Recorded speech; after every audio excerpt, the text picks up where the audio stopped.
Hello friends, welcome to my YouTube channel. આજે આપણે વાત કરીશું ડાઇકિન એસી વિશે, જેમાં તો ડાઇકિનમાં એરર કોડ કઈ રીતે જાણવા એ બહુ મોટી પ્રોબ્લેમ છે। અત્યારે 50% ટેકનિશિયન વર્કને એ નથી ખબર કે ડાઇકિનમાં એરર કોડ કઈ રીતે જાણવા। એના માટે હું આજે વિડીયો લઈને આવ્યો છું કે પહેલાં તો ડાઇકિનનું ઓરિજિનલ રિમોટ જોઈએ જ્યારે બી ડાઇકિન એસીમાં કોઈ એરર આવતી હોય તો। જે રીતે તમે જોઈ શકો છો કે આ મારી હાથમાં અત્યારે ડાઇકિનનું રિમોટ છે, ઓરિજિનલ રિમોટ છે, અને આ ડાઇકિનની પીસીબી રિપેરિંગમાં આવેલી છે મારી ઘરે, જેમાં ગ્રીન કલરની લાઇટ આ રીતે બ્લિંકિંગ થતી હોય છે। તો એમાં રિમોટથી એરર જોવાની હોય છે, જે હું તમને અત્યારે લાઈવ ડેમો કરીને બતાવું છું। પહેલાં તો એમાં એરર જોવા માટે કેન્સલનું બટન પ્રેસ કરવાનું હોય છે, જ્યાં સુધી 00 લખેલા ન આવે ડિસ્પ્લેમાં ત્યાં સુધી। જુઓ, તમે જોઈ શકો છો કે રિમોટની ડિસ્પ્લેમાં 00 લખેલા આવી ગયા છે। પ્લસ જ્યારે 00 લખેલા આવે પછી કેન્સલનું બટન એક વાર દબાવતા જવાનું, જ્યાં સુધી પીસીબીમાંથી બઝરનો અવાજ લાંબી ટાઈમ માટે ન આવે ત્યાં સુધી।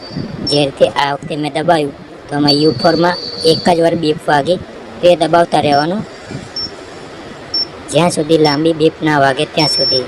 જુઓ, A6માં લાંબી બીપ વાગી, બરાબર, એટલે આમ પીસીબીમાં A6ની એરર આવે છે।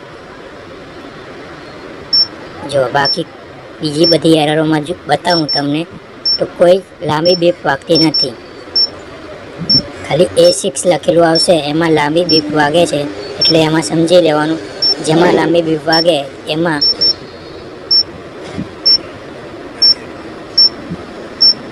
તમે હવે જોઈ શકો છો। હવે A6 આવશે કે A6માં લાંબી બીપ વાગે એટલે એ એની એરર છે પ્રોપર, બાકી કોઈ એરર ઉપર ધ્યાન આપવું નહીં। જેમાં 1 સેકન્ડ સુધીનો લાંબી બીપ વાગે એમાં ધ્યાન આપવું કે એ આપણી એરર। તમે જોઈ શકો છો A6 ફરીથી લાવ્યા તો એમાં આપણી લાંબી બીપ વાગી।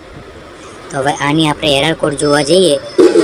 A6માં બ્લોઅર મોટરની એરર બતાવે છે, એ જો મેં આ પીસીબીમાં બ્લોઅર મોટર લગાવેલી નથી, એની એરર આવે છે।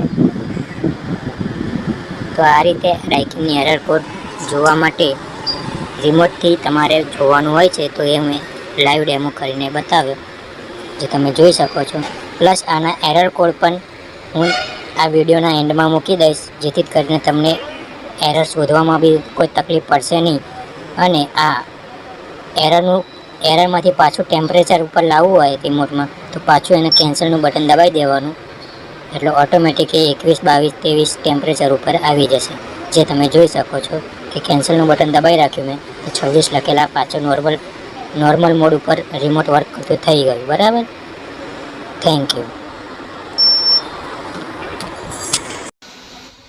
એરર કોડ, ડાઇકિનના error code inverter, non inverter, કેસે બધામાં ચાલે છે।